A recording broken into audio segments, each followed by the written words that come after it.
तो आज का टॉपिक हम लोगों का है रेशनलाइजेशन। नंबर सिस्टम जो हम लोगों ने पढ़ा उसमें हम लोग रेशनल नंबर, इरेशनल नंबर, बहुत सारी बातें पढ़ी, टर्मिनेटिंग, नॉन टर्मिनेटिंग, बहुत सारी चीजें पढ़ी। उसमें टॉपिक में हम लोगों का एक टॉपिक है जिस टॉपिक का नाम है रेशनलाइजेशन। क्या है? RATIONALISATION। इस नाम से ही आप लोग को समझ में आ रहा है कि रेशनलाइजेशन मतलब किसी चीज को रेशनल नंबर में कन्वर्ट करना ना, मतलब किसी चीज को, मतलब किसी नंबर को। अगर कोई नंबर दिया हुआ है और इरेशनल है, खास तौर पर जिसका डिनोमिनेटर इरेशनल नंबर है, डिनोमिनेटर क्या है? इरेशनल फॉर्म में है, किसी नंबर का है डिनोमिनेटर, तो उसको रेशनल में कन्वर्ट करना ही रेशनलाइजेशन कहलाता है। आज हम लोग यही समझेंगे। सबसे सिंपल क्वेश्चन आज हम लेंगे, जिसमें कि सबसे पहले मैंने ले लिया 5/√7। ठीक है ना? जब इस तरह का क्वेश्चन रहेगा, ये सबसे सिंपल है। जब डिनोमिनेटर यहाँ पर क्या है? इरेशनल है, √7 है। क्या है? तो जो भी रहेगा, अगर √2 है तो √2 से, अगर √5 है तो √5 से, यहाँ √7 है तो √7 से न्यूमरेटर में भी और डिनोमिनेटर में भी, दोनों में मल्टीप्लाई कर दिए। समझ में आया? जो डिनोमिनेटर में इरेशनल नंबर रहेगा, उस इरेशनल नंबर को क्या करेंगे? न्यूमरेटर और डिनोमिनेटर दोनों में मल्टीप्लाई कर दिए। जब मल्टीप्लाई करेंगे तो ये हो जाएगा 5√7, हो जाएगा कि नहीं? और नीचे हो जाएगा √7 × 7 क्या होगा? √7 × 7 क्या होगा?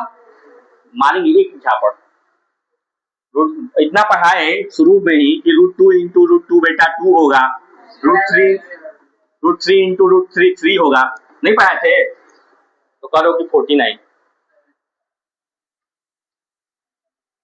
7 होगा। कितना होगा? 7। डिनोमिनेटर क्या हो गया? रेशनल में कन्वर्ट हुआ कि नहीं? हुआ कि नहीं? यही है रेशनलाइजेशन, यही है रेशनलाइजेशन। समझ में आया? दूसरा क्वेश्चन लेते हैं बेटा। 3/7√3 है, ठीक है ना? डिनोमिनेटर में क्या है? 7√3 है, ठीक है ना?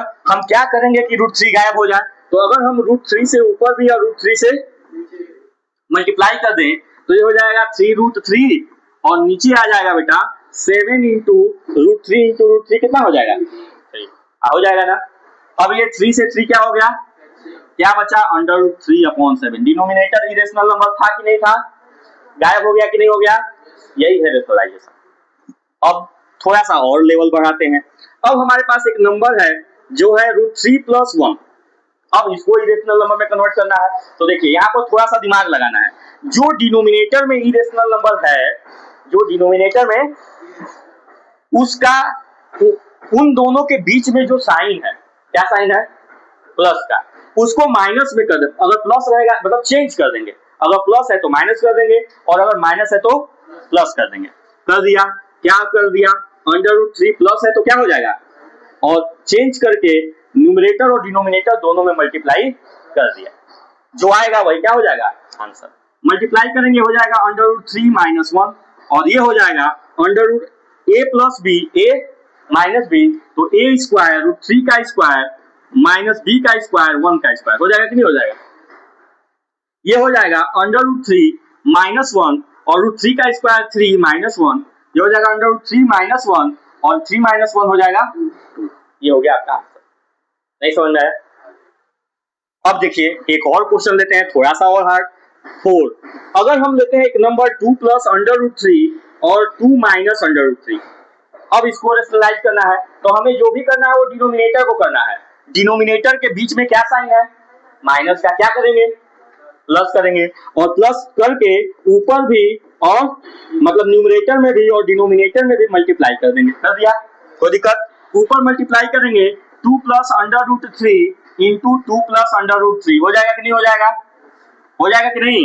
और ये हो जाएगा a - b, a + b, तो ये हो जाएगा 2 का स्क्वायर, a² - b²। नहीं समझ में आया बात? आ गया? अब देखो ये 2 + √3 2 + √3 है, तो ये दोनों सेम है कि नहीं है? जब a × a रहेगा और मल्टीप्लाई करेंगे तो क्या हो जाएगा? ये होगा, होश में रहो बेटा, 2 + √3 का स्क्वायर अपॉन 2 का स्क्वायर 4 हो जाएगा और √3 का स्क्वायर 3 हो जाएगा। हो जाएगा कि नहीं हो जाएगा? अब देखो ये a + b का होल स्क्वायर हम लोग पढ़े हैं कि नहीं पढ़े हैं? क्या पढ़े हैं?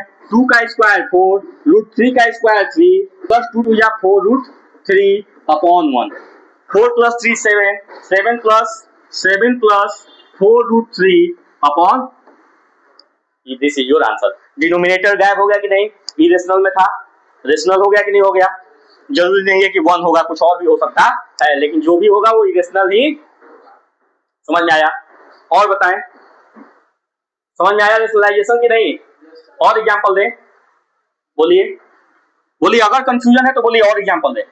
चलिए 3 प्लस 2 √3 अपॉन 5 माइनस 7 √3 ले लिया, थोड़ा सा और हार्ड, थोड़ा सा और हार्ड। डिनोमिनेटर को क्या करेंगे, डिनोमिनेटर में जो साइन है उसको चेंज करेंगे, माइनस है तो प्लस करेंगे, और न्यूमरेटर और डिनोमिनेटर दोनों में मल्टीप्लाई कर देंगे। 5 प्लस 7 √3 कर दिया जाए, ऊपर मल्टीप्लाई करेंगे 3 प्लस 2 √3 इंटू 5 प्लस 7 √3, नीचे मल्टीप्लाई करेंगे 5 का स्क्वायर माइनस 7 √3 का स्क्वायर। इसमें कोई समस्या है बेटा? इसमें तो कोई समस्या नहीं है ना। ये a minus B, A plus B, हमेशा याद रखना, हर जगह a square minus B square denominator में लगेगा, न्यूमरेटर में जरूरी नहीं है कि a प्लस बी का होल स्क्वायर लगे, क्योंकि देखो अब ये अलग हो गया ये, तो अब इसे मल्टीप्लाई करना पड़ेगा, और मल्टीप्लाई हमने सिखाया कैसे करेंगे। 3 से पूरे को मल्टीप्लाई करेंगे, 3 5 जा, 3 से इसको मल्टीप्लाई करेंगे, 3 7 जा 21 √3 होगा कि नहीं होगा बेटा। 2 √3 से मल्टीप्लाई करेंगे, 2 5 जा 10 √3, और 2 √3 से इसको मल्टीप्लाई करेंगे, 14 3 जा, बोलो 14 3 जा 42 अपॉन a का स्क्वायर 25 माइनस 7 का स्क्वायर 49। अब 49 इंटू √3 का स्क्वायर, √3 का स्क्वायर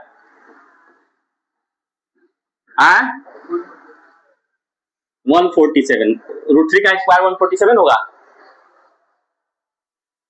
जितना पूछते हैं सुनाई नहीं देता क्या? बताते हैं। 15 प्लस 42 5 2 7, 4 प्लस 1 5 प्लस 31 √3 होगा कि नहीं होगा। 7 में से 5 गया 2, 4 में से 2 गया 2, और 1 माइनस 122। डिनोमिनेटर इरेशनल नंबर हो गया कि नहीं हो गया? हो गया कि नहीं? सॉरी, डिनोमिनेटर रेशनल नंबर हो गया कि नहीं हो गया? यही हमारा आंसर है। इस माइनस को ऊपर ले जाएंगे तो हो जाएगा माइनस 57 माइनस 31 √3 अपॉन 120। समझ में आया? नहीं आया? और बताएं, क्लियर है? कोई दिक्कत नहीं? यही है रेशनलाइजेशन। अब क्वेश्चन दे देते हैं आप लोग।